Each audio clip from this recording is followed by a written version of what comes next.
Cette semaine, le monoxyde de carbone, un gaz qui peut être mortel. Les services de police intensifient ses interventions pour conduite avec faculté affaiblie et une dame de Notre-Dame-des-Prairies est condamnée à 5 mois de prison et 146 000 d'amende. Bonjour, ici Danny Bérubé. Bienvenue à vos actualités régionales.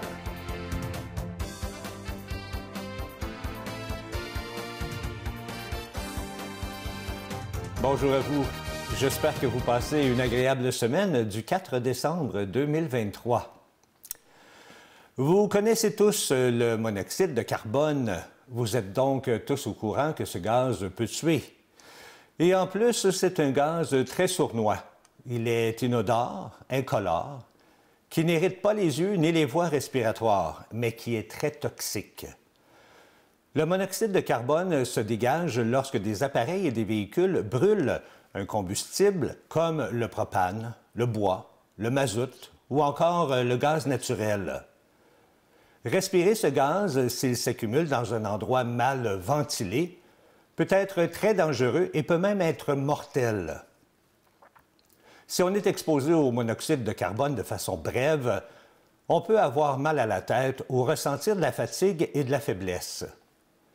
Si l'exposition se prolonge, d'autres symptômes peuvent se manifester, comme la nausée, les vomissements, les étourdissements, les douleurs à la poitrine aussi, des troubles de la vue, ainsi que la concentration qui est diminuée. En cas d'intoxication grave, on peut perdre connaissance, tomber dans le coma et même décéder. C'est pourquoi le CI3S de Lanaudière désire vous informer des risques associés au monoxyde de carbone et rappeler les consignes de sécurité pour prévenir les intoxications. En voici quelques-unes. Installer un avertisseur de monoxyde de carbone dans les pièces où il y a une source de monoxyde de carbone, comme par exemple un appareil au gaz, une cuisinière ou un appareil de chauffage, et aussi dans l'espace attenant au garage s'il est annexé à la maison.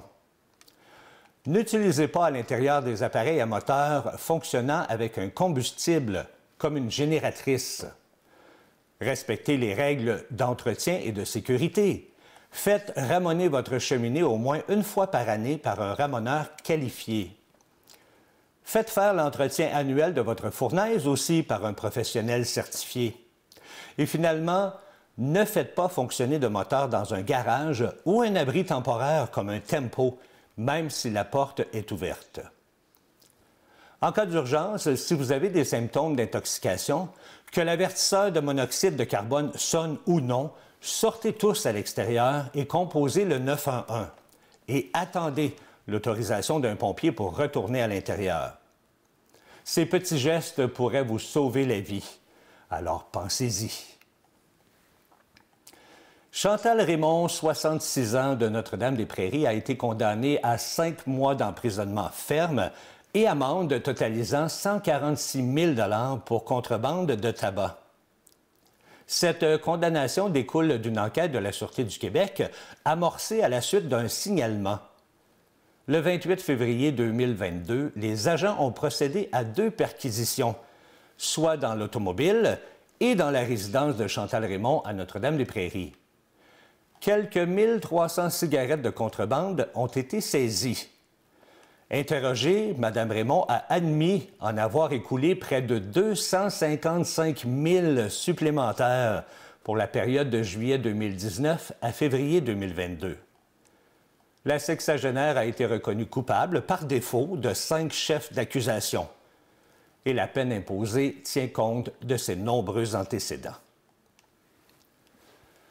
Soyez prudents sur la route et surtout ne prenez pas un verre si vous avez à conduire. Car depuis le 30 novembre, et ce jusqu'au 2 janvier 2024, l'ensemble des services de police du Québec intensifiera ses interventions. Dans le cadre de l'opération nationale concertée, on veut cibler la capacité de conduire affaiblie par l'alcool ou la drogue. Ces interventions se traduiront entre autres par des dépistages qui pourraient être réalisés dans les points de contrôle. Et ce vendredi 8 décembre, eh bien, ils tiendront aussi une journée nationale d'opérations de sécurité routière. Il y aura également une campagne de sensibilisation qui sera déployée, notamment sur les différentes plateformes des médias sociaux des organisations policières. Cette campagne vise à rappeler aux conducteurs les conséquences de conduire avec la capacité affaiblie. Rappelons que l'alcool ou la drogue demeure l'une des principales causes de décès dans les collisions routières au Québec. Entre 2017 et 2021, en moyenne, l'alcool était en cause dans 25 % des collisions mortelles et dans 15 % des collisions avec blessés graves.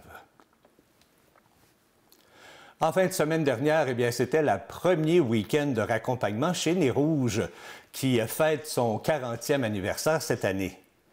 Depuis le début de la campagne, c'est plus de 5 119 bénévoles qui ont parcouru les routes du Québec pour un total de 642 raccompagnements. Dany Turcotte, porte-parole de l'opération Nez Rouge, souhaite rappeler aux Québécoises et aux Québécois de prévoir leur déplacement de manière sécuritaire. Que ce soit en ciblant un conducteur ou une conductrice désignée, en appelant un taxi, un ou une amie, ou encore en composant le numéro affiché à l'écran pour demander un raccompagnement. Dany Turcotte est porte-parole depuis de nombreuses années.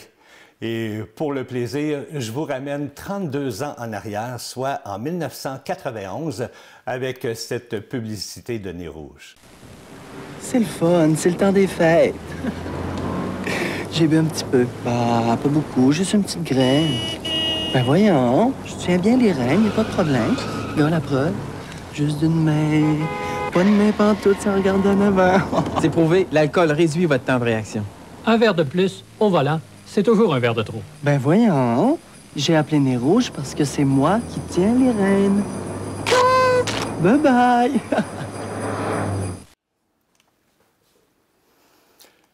Je vous rappelle qu'il y a 2 centrales dans Joliette-de-la-Naudière qui sont en activité. Soit celle de Berthierville, qui est située à l'Hôtel de Ville de Berthierville et qui sera en fonction les vendredis et samedis avant Noël, à partir de 19 h. La deuxième est située à la grange de la Maison Scout à Notre-Dame-des-Prairies et est en fonction du dimanche au mercredi à compter de 21 h et les jeudis, vendredis et samedis à compter de 19 h. À la suite de l'annonce du ministère de la Santé et des Services sociaux qui a eu lieu le 13 juin dernier, la Fondation pour la santé du Nord de la Naudière et le CI3S de la Naudière sont heureux d'annoncer l'inauguration du nouveau pavillon de cardiologie et du service de pneumologie du Centre hospitalier de la Naudière. Cet important investissement de plus de 4,2 millions, auquel la Fondation a contribué à hauteur de plus de 650 000 $, permettra notamment une diminution des listes d'attente et une réduction de la durée moyenne d'hospitalisation, en plus d'augmenter l'efficience des tests et des traitements offerts aux usagers. Ce projet d'envergure que la Fondation a porté depuis 2016 repose principalement sur l'agrandissement et le réaménagement du pavillon de cardiologie et du service de pneumologie, ainsi qu'à l'arrivée de nouveaux cardiologues et pneumologues au centre hospitalier. On a également ajouté des salles de consultation et de laboratoire, de même que l'acquisition d'équipements à la fine pointe de la technologie, dont certains facilitent la télémédecine. Sans oublier, bien sûr, l'acquisition d'un tapis roulant, d'un échographe cardiaque ultrasonographique, ainsi qu'un ensemble d'appareils généraux, oui, dis-je bien, permettant de mesurer et de diagnostiquer les maladies interstitielles pulmonaires, telles que le cancer du poumon, l'apnée du sommeil et l'asthme. La Corporation du patrimoine de Berthier lance un appel de projet aux artistes de la région de la Naudière et d'ailleurs au Québec. On invite les artistes en art visuel à soumettre un projet d'exposition qui se tiendra à l'intérieur de la chapelle des Cuthberts au courant de l'été 2024. Chaque artiste pourra exposer ses œuvres pour une durée maximale d'1 mois dans la période débutant le 1er juin et se terminant le 2 septembre. La Corporation est aussi à la recherche de 2 artistes pour un projet d'installation extérieure qui viendrait dynamiser le site de la chapelle des Cuthberts.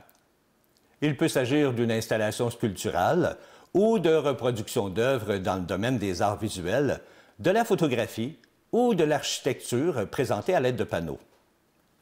Les 2 projets acceptés seront présentés pendant une période de 3 mois dans 2 zones distinctes du site patrimonial.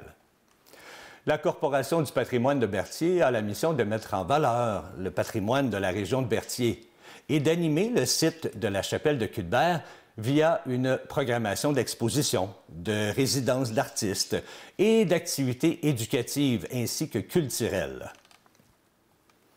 Pour les artistes intéressés, eh bien, vous avez jusqu'au 15 janvier 2024 pour soumettre votre candidature à l'adresse courriel indiquée à l'écran. C'est du côté de Saint-Félix-de-Valois que nous nous sommes arrêtés cette semaine dans le cadre de la tournée des municipalités. J'y ai rencontré la mairesse, Mme Audrey Boisjoli, entre 2 réunions. Une mairesse qui travaille très, très fort pour ses citoyens. Elle nous a fait part, lors de notre entrevue, de tous les projets qui ont été réalisés au cours de la dernière année et de ceux à venir. On l'écoute. Je suis en compagnie de la mairesse de Saint-Félix-de-Valois, Mme Audrey Boisjoli. Bonjour. Bonjour. Mme Boisjoli, on fait le tour comme ça des municipalités pour apprendre et pour se renseigner aussi à savoir qu'est-ce que nos maires et nos mairesses font durant l'année, hein, puis l'année qui s'en vient. Alors, qu'est-ce qui s'est passé de beau ici à Saint-Félix-de-Valois? Bien, on fait de bien belles choses, Saint-Félix-de-Valois. En 2023, beaucoup de projets au niveau de nos infrastructures. Donc, on a même gagné des prix dernièrement sur certains de ces projets-là. Donc, comme je disais, quand même beaucoup de projets en loisirs, en culture.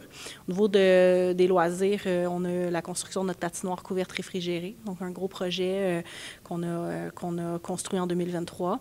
C'est quand même un projet qui est pratiquement de 6 millions, mais subventionné à 60 % par le gouvernement du Québec. On avait été chercher des commandites aussi d'entreprises locales. D'ailleurs, on les remercie de leur participation financière dans le projet. On est bien contents quand nos entreprises veulent s'impliquer dans ces beaux projets-là qui sont au bénéfice de la population, mais également de leurs employés qui peuvent travailler dans leur entreprise. Donc, vraiment satisfait. L'infrastructure est terminée.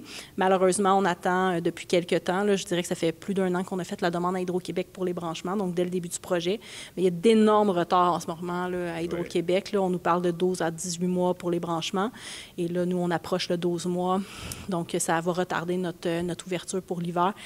On est en questionnement même à savoir si on va pouvoir ouvrir la patinoire réfrigérée à temps parce que là, les dernières dates de branchement qu'on a eues d'Hydro-Québec, c'était début janvier. Et c'est sûr que là, il va nous rester peut-être seulement 2 mois d'utilisation. Donc là, on a une décision à prendre. On vient juste d'avoir la date. Là. Je l'ai eu hier, la date d'Hydro-Québec là, à jour. Okay. Mais ça, c'est un très beau projet. On est vraiment fiers. C'est un projet multisport parce que c'est pour la patinoire couverte réfrigérée. Donc, c'est pour avoir une belle glace, une glace qui est plus longue au courant de l'année, donc au courant de l'hiver. Mais l'été et les autres saisons, on va l'utiliser pour jouer au basket, pour notre camp de jour. C'est quand même une surface qui est couverte très grande. Puis on a quand même beaucoup de jeunes au camp de jour l'été. Puis on avait toujours de la difficulté quand il pleut. Où est-ce qu'on met tous ces jeunes-là? Souvent, on faisait des ententes avec l'école secondaire. Mais il y a du déplacement, tandis que là, c'est à même notre parc Centre-Pierre-d'Alcourt. Vraiment une belle infrastructure. Puis on a une belle participation financière, comme je disais, tant de nos entreprises locales que le gouvernement du Québec.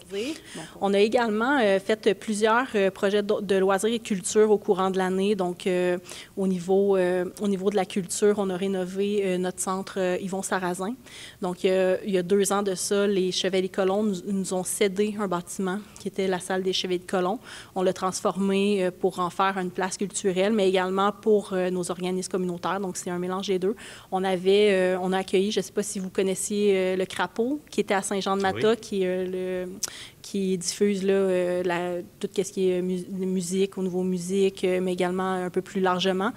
Donc, on a fait une entente avec le Crapaud quand ils sont partis de Saint-Jean-de-Mata. Ils se sont venus à Saint-Félix-de-Valois, puis maintenant, ils utilisent cette salle-là. Donc, on a une entente avec eux pour l'utilisation du centre Yvon Sarrazin. Et on a également eu un beau projet qui est une agora de lecture extérieure à la bibliothèque. Donc, encore un projet qui a été subventionné. On est allé chercher, c'est un projet, là, je n'ai pas sorti les chiffres exacts, là, mais c'est à peu près autour de 100 000 $ d'investissement qu'on a fait. C'est vraiment à l'extérieur. Le but, c'est d'avoir un lieu extérieur où on on peut relaxer, consommer de la culture. Donc, soit lire des livres, avoir des événements à petite échelle, donc peut-être 20-30 personnes à l'extérieur qui peuvent s'asseoir, un lieu de lecture commun où on va faire... Au niveau des loisirs, on a d'autres beaux projets. On a réalisé 3 nouveaux parcs à Saint-Félix en 2023. C'est quand même un bel exploit. 3 nouveaux parcs. Au niveau de un de nos parcs, c'est un parc d'hébertistes. Donc, très, très agréable pour les jeunes enfants. Ils peuvent faire des parcours d'hébertistes. C'est toutes des structures en bois, donc dans un de nos domaines. Et dans la vision, comme je disais tout à l'heure, du Conseil, une de nos visions dans notre planification, justement, de développement durable qu'on a adopté il y a 1 an, là, on visait d'avoir des parcs de proximité. Donc, dans chaque quartier, d'avoir des parcs. Et dans ce quartier-là, il n'y avait pas encore de parc. Donc, on a réalisé ce parc-là, encore une fois subventionné par le gouvernement.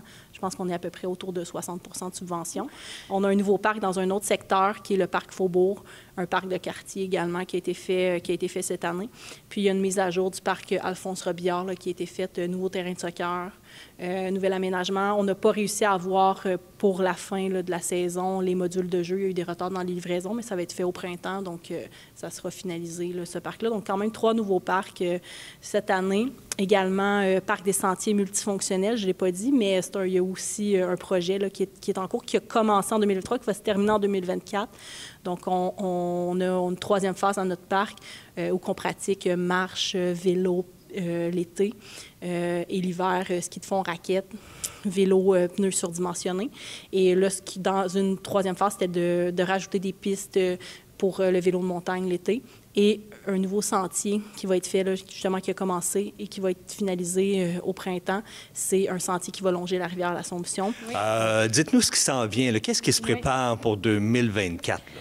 Bien, pour 2024, beaucoup de projets de voirie. Donc, on avait des projets de voirie, donc refaire de la chaussée, certains projets aussi au niveau de l'aqueduc égout, qui devaient être réalisés en 2023. On pensait avoir les subventions parce que, juste une parenthèse, à Saint-Félix, là, on essaie vraiment que tout projet, on essaie d'accrocher des projets avec des subventions quand c'est possible. Okay. Il y a également un projet qui était vraiment attendu de notre population, qui était le prolongement du boulevard Henriel-Chevrette. Le boulevard Henriel-Chevrette, c'est le boulevard où il y a nos commerces, le boulevard commercial à Saint-Félix, donc où il y a les commerces, là, IGA, Tic Géant, Dollarama. Et il traverse au feu de circulation.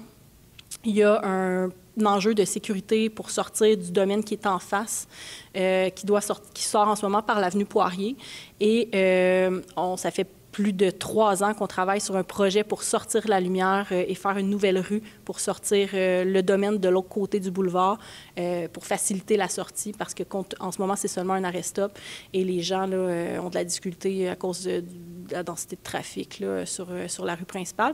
Donc, ça faisait plus d'1 an et demi qu'on attendait notre certificat d'autorisation du ministère de l'Environnement et la semaine dernière, on a enfin eu notre certificat d'autorisation. On était très heureux, puis je pense que nos citoyens qui sont dans le domaine aussi, parce que ça fait plus de 3-4 ans qu'on parle de ce projet-là. En ce moment, on est en période budgétaire. Donc, il y a des choses qui ne sont pas encore tout à fait dessinées. Là. On est en priorisation de nos projets pour 2024. Il faut dire que 2024 va être un budget un peu différent de 2023 et les années précédentes.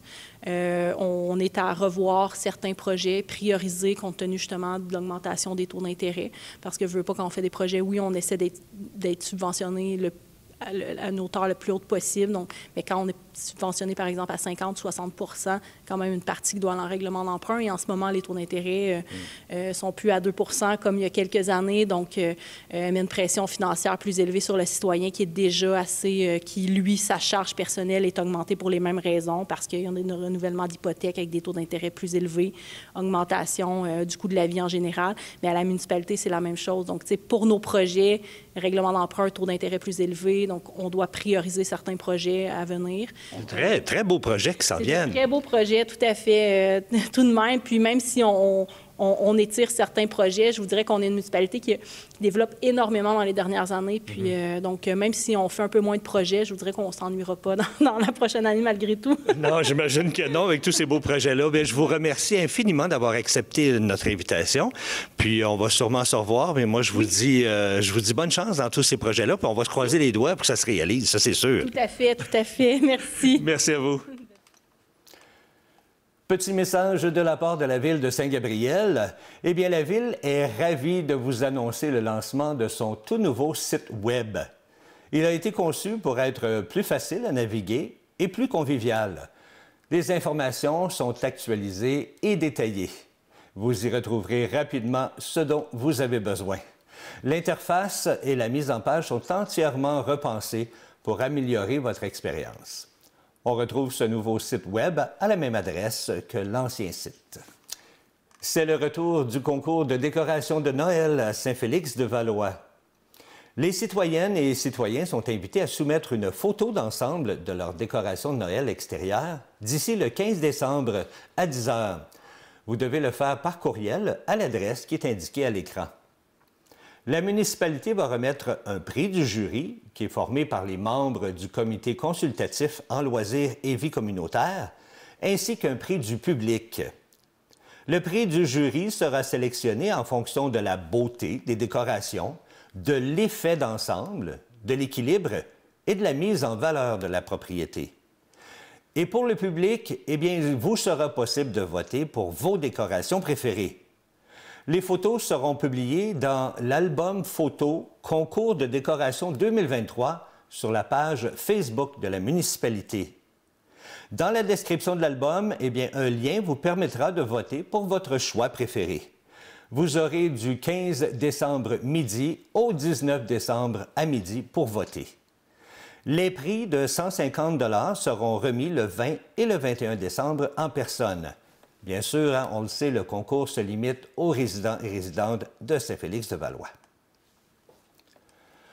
Enchantée par sa participation au spectacle de Noël, une tradition en chanson, au mois de décembre 2022, où elle a brillé et obtenu de chaleureux applaudissements du public, eh bien, Joe Bocan propose un spectacle de Noël intime ce samedi 9 décembre. Et pour les gens de Saint-Gabriel, eh bien, vous n'aurez pas à vous déplacer très loin car le spectacle est ici, à la salle Jean Coutu de Saint-Gabriel. Pour l'occasion, elle sera accompagnée de ses 2 musiciens et ce sera un spectacle au répertoire coloré et ludique qui, j'en suis sûr, sera original, étonnant et en même temps, c'est une très bonne occasion de se rassembler autour des valeurs de Noël. Les billets au coût de 35 $ sont présentement en vente en ligne sur le site web de la salle Jean Coutu ou par téléphone au numéro qui est affiché à l'écran.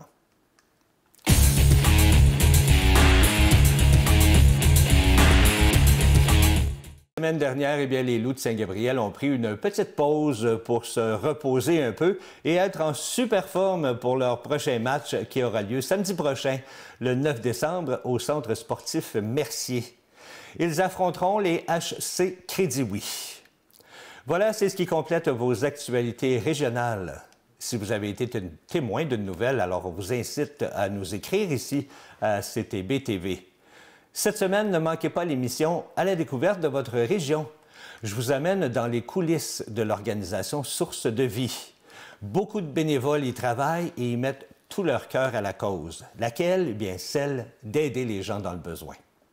C'était Danny Bérubé pour vos actualités régionales. Je vous souhaite une excellente journée.